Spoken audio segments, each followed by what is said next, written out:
কিন্তু অনেকেই প্রশ্ন করে, হুজুর আমার কাছে যে টাকা পয়সা সম্পদ আছে, আমি যদি হজ করে ফেলি আমি তো গরিব হয়ে যাব। বলুন না আলহামদুলিল্লাহ। এটা ভুল ধারণা। কোন ব্যক্তি যদি হজ করতে যায়, ওই হাজি ব্যক্তি গরিব হয় না, ফকির হয় না, ওই বান্দাকে আল্লাহ ধনী বানিয়ে দেন। বলুন না সুবহানাল্লাহ।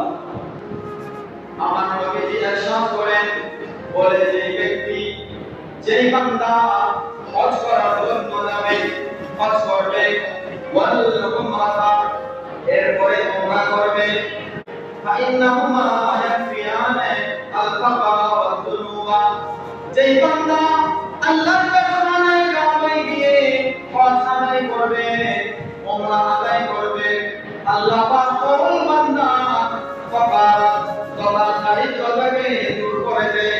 আমার আল্লাহ ওই বান্দার গুনাহগুলোকে মোচন করে দেয় এবং সাথে সাথে আমার আল্লাহ ওই বান্দাকে ধনী বানিয়ে দেয়। তাহলে হজ করতে গেলে গরিব হয় না, ধনী হয়।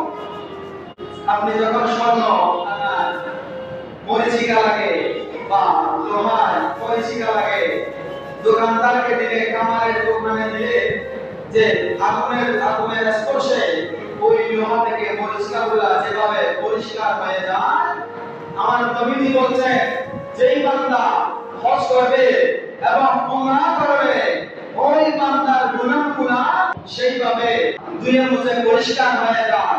ওই বান্দার দারিদ্রতাকে আল্লাহ মুছে দেয়। ওই বান্দা যখন হজ করে ফিরে, আল্লাহ ওই বান্দাকে ধনী বানিয়ে দেয়।